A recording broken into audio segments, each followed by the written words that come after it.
আসসালামু আলাইকুম এভরিওয়ান। আজকে আমি অর্গানিক মেহেদির আরেকটা রেসিপি আপনাদের সাথে শেয়ার করব। আজকে অর্গানিক মেহেদিটা আমি একটু ডিফারেন্ট ভাবে বানাবো। কিভাবে বানাচ্ছি সেটাই আপনাদের সাথে শেয়ার করব।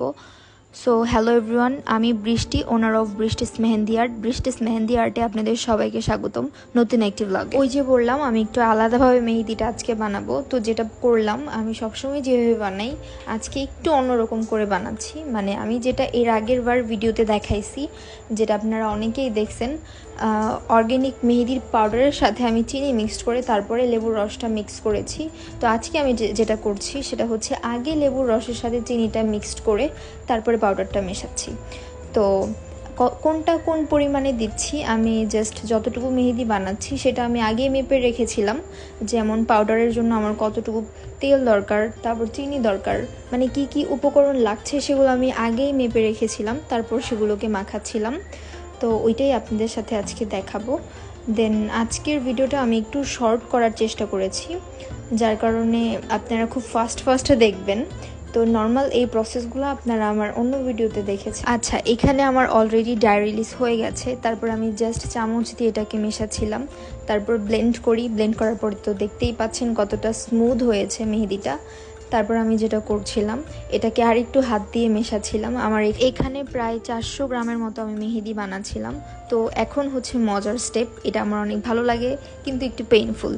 তো এটা হচ্ছে ফিল্টার করা, মানে আমরা মেহেদিটাকে আরও স্মুথভাবে বের করার জন্য এটা করে থাকি। এটা একটা বিশেষ স্টেপ, এটা করতে হয়। এটা এইভাবে করলে মেহেদিটা অনেক স্মুথভাবে বের হয়। তো এটা অনেক কঠিন হলেও আমার কাছে অনেক ভালো লাগে। তো আমি এটাকে আগে দিয়ে নিচ্ছিলাম এটার মধ্যে, মানে মোজার মধ্যে মেহেদিটা। তারপর এটাকে আমি একটু প্রেস করে ভিতরে ঢুকাই দিচ্ছিলাম যাতে মেহেদিটা ভালো মতো মোজার ভিতরে যায়। তারপর এটাকে আমি সাইড দিয়েও কেচে নিচ্ছিলাম যাতে মেহেদিটা পড়ে না যায়। তারপর আমি এটাকে মোজার মাধ্যমে ছেঁকে নিব। এইটা কিভাবে করছি ওটা তো আপনারা ভিডিওর মাধ্যমে দেখতেই পাচ্ছেন। অনেক সময় দেখা যায় যখন আমরা এই স্টেপটা করি তখন এই যে এই পাইপিং ব্যাগটা থাকে ওটা ফেটে যায়। এটা আমার সাথে খুব যে হয় তা না, আমার এই পর্যন্ত জাস্ট একবারই আমার সাথে এরকম ঘটনা ঘটে। যাই হোক, এখানে আমি জাস্ট একটা পাইপিং ব্যাগের মধ্যে মেহেদিটা ভরে তারপরে মেহেদি বানাচ্ছিলাম। আমার কিছু অর্ডার ছিল, অর্ডারের কারণে আমি জাস্ট তাড়াতাড়ি করে মেহেদি বানাচ্ছিলাম, কারণ পিক আপ ম্যান আমাকে ততক্ষণে কল দিয়ে ফেলেছিল। যার কারণে আমি যেগুলো অর্ডার ছিল সেগুলো আমি আগে পাইপিং ব্যাগের মধ্যে ভরি। তারপর কিছুক্ষণ পরে আমার কল আসে যে আমার একটা পার্সেল ছিল ফ্রোজেন পেপারের, বিভিন্ন পেপারের আর পাইপিং ব্যাগের। তো এর কারণে আমি যেটা করি, এই মেহেদি বানানোর পরেই আমি চলে যাই মাঠে, মানে আমার লোকেশন যেখান থেকে আমি পার্সেলটা রিসিভ করব। তারপর আমি চলে আসি গোমাইল মাঠে, এটা হচ্ছে আমার লোকেশন। এখান থেকে আমি পার্সেল নেই এবং পার্সেল দেই, মানে পিক আপ ম্যানকে এখান থেকেই দেই।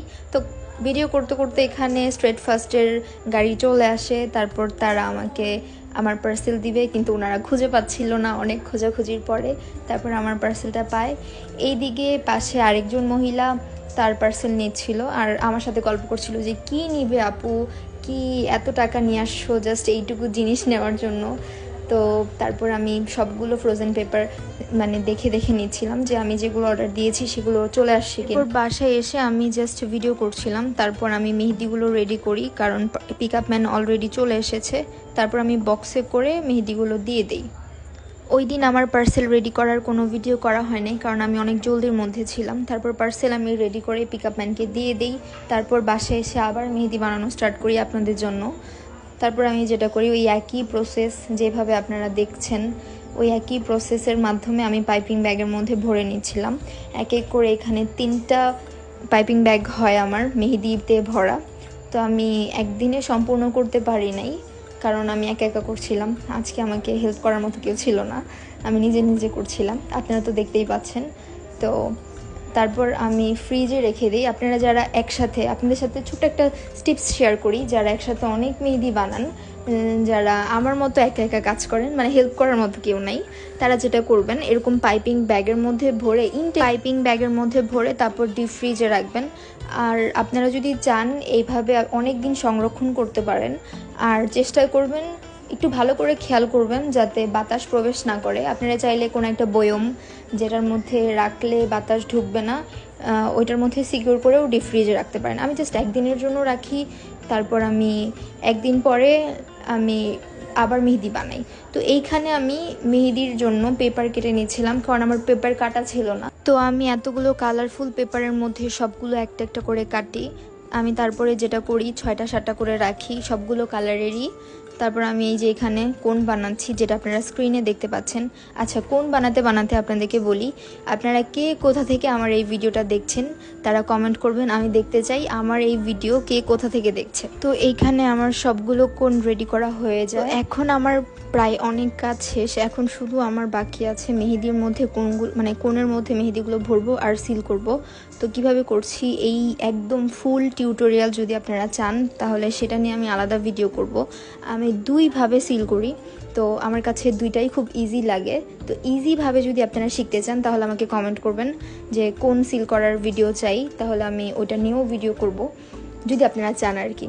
তো এইখানে আমি মেহেদির কোণের মধ্যে আমার স্টিকারগুলো বসাচ্ছিলাম। আমার ওই দিনও কিছু পার্সেল ছিল বলে আমি জাস্ট কয়েকটা মেহেদি বানিয়েই পার্সেলের মধ্যে রাখি মেহেদিগুলো, যাতে আমার প্যারা নিতে না হয়, পিকআপ ম্যান আসলেই যাতে আমি মেহেদিগুলো দিতে পারি। তো তার জন্যই আমি জাস্ট কয়েকটা মেহেদি বানিয়েই পার্সেল রেডি করি। মেহেদি বানাতে আমাকে কেউ হেল্প না করতে পারলেও পার্সেল রেডি করতে কিন্তু আমাকে কেউ না কেউ হেল্প করেই, কারণ একা একা পার্সেল রেডি করা যায় না।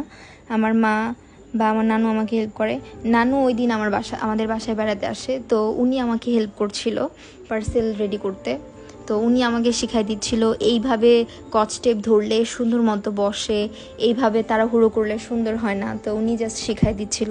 পার্সেলগুলো রেডি করার পরে মেহেদি কোনগুলো সিল করার কোনো ভিডিও করা হয় নাই, কারণ সম্পূর্ণটা আমি লাইভে শেয়ার করেছি। তো আজকে আর ভিডিওটা আর বড় করব না, জাস্ট যাওয়ার আগে এইটুকুই বলতে চাই যে আপনারা কে কোথা থেকে আমার ভিডিওটা দেখছেন আপনারা কমেন্ট করবেন, আমি দেখতে চাই কে কোথা থেকে আমার এই ভিডিওটা। তো আজকের ব্লগটা এখানেই শেষ। সবাই ভালো থাকবেন, সুস্থ থাকবেন, আল্লাহ হাফেজ।